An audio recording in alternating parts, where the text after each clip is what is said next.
معاذ بن جبل رضی اللہ تعالیٰ عنہ آپ روایت کرتے ہیں کہ حضور علیہ الصلوۃ والسلام نے فرمایا،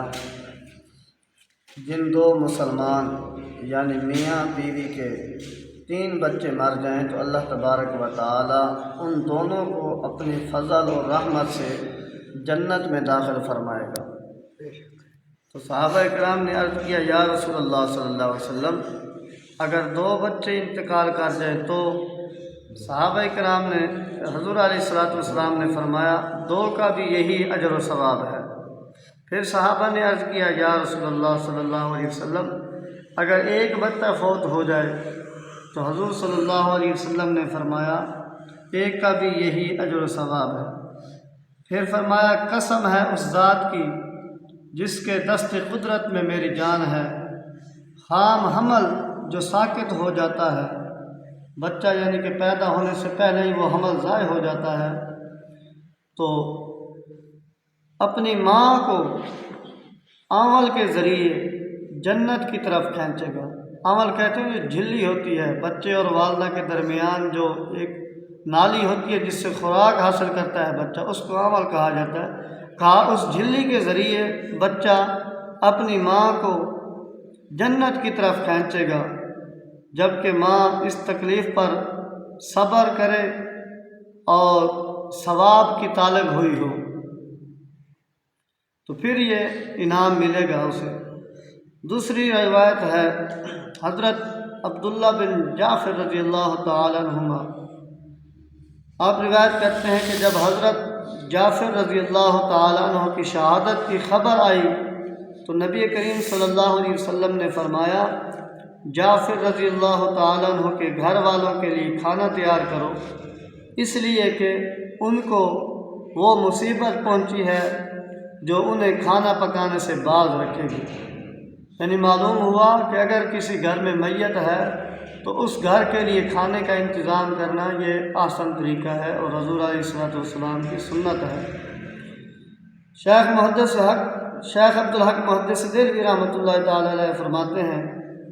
اس حدیث شریف سے ثابت ہوا رشتہ داروں، پڑوسیوں اور دوستوں کو میت کے گھر پکا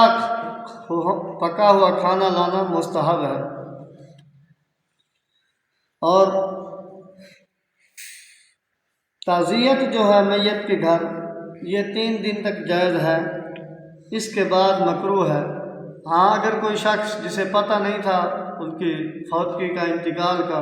یا وہ کہیں باہر گیا ہوا تھا تو وہ آئے اور تعزیت کرے تو یہ مستحب ہے۔ اور پھر کہا نوحہ یعنی میت کے اوصاف مبالغہ کے ساتھ بیان کرے اور آواز سے روئے جسے وین کہتے ہیں، یہ بالاجماع حرام ہے۔ گریبان پھاڑنا، اپنا منہ نوچنا، بال کھولنا، سر پر مٹی ڈالنا، اپنی ران پیٹنا اور سینہ کوٹنا جاہلیت کے کاموں سے ہیں، ناجائز اور سخت گناہ ہے۔ اور پھر فرمایا تعزیت میں یہ کہے کہ اللہ تبارک و تعالی میت کی مغفرت فرمائے۔ بعض اوقات تعزیت میں لوگ جاتے ہیں تو ان کے دکھوں کو مزید کریت کر نکال رہے ہوتے ہیں، اس طرح نہیں کرنا چاہیے، اس کی مغفرت کی دعا کرنی چاہیے اور اس کو اپنی رحمت میں ڈھانپے، اور تم کو اللہ رب العزت صبر کی توفیق دے اور مصیبت پر ثواب عطا کرے۔ یا اسی کی مثال دوسرے جملے کہے، جیسے ہم جاتے ہیں فاتحہ خانی کے لیے، جو ہمارا رواج ہے، طریقہ کار ہے، الحمد شریف پڑھی، فاتحہ شریف پڑھی اور گل شریف پڑھ کے میت کو اصالہ ثواب کیا، اور اس کے بعد کہا انا للہ و انا الیہ راجعون، اور کہہ دیا کہ اللہ کا حکم، کیونکہ اللہ کا حکم ہی ہے تو وہ کہتا ہے ٹھیک ہے اللہ کا حکم،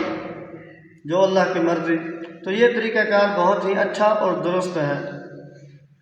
میت کے گھر صرف پہلے دن کھانا بھیجنا سنت ہے، اس کے بعد بہار شریعت اور فتاوی عالمگیری والوں نے لکھا ہے کہ اس کے بعد مکروہ ہے۔ اور ایک روایت میں یہ بھی ہے کہ اگر کوئی چاہے اپنی خوشی سے، اپنی مرضی سے، ثواب کی نیت سے 3 دن بھی بھیج سکتا ہے، حرج نہیں ہے، لیکن 1 دن جو ہے یہ بھیجنا سنت ہے۔ میت کے گھر والے تیجا کے دن جیسے کلخانی ہوتی ہے یا اس کے بعد میت کے ایصال ثواب کے لیے فقراء اور مساکین کو کھانا کھلائیں تو بہتر ہے، لیکن دوست احباب اور عام مسلمانوں کی دعوت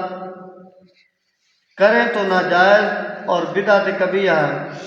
کیونکہ دعوت تو خوشی کے وقت کی جاتی ہے نہ کہ غم کے وقت۔ تیجا وغیرہ کا جو کھانا بنتا ہے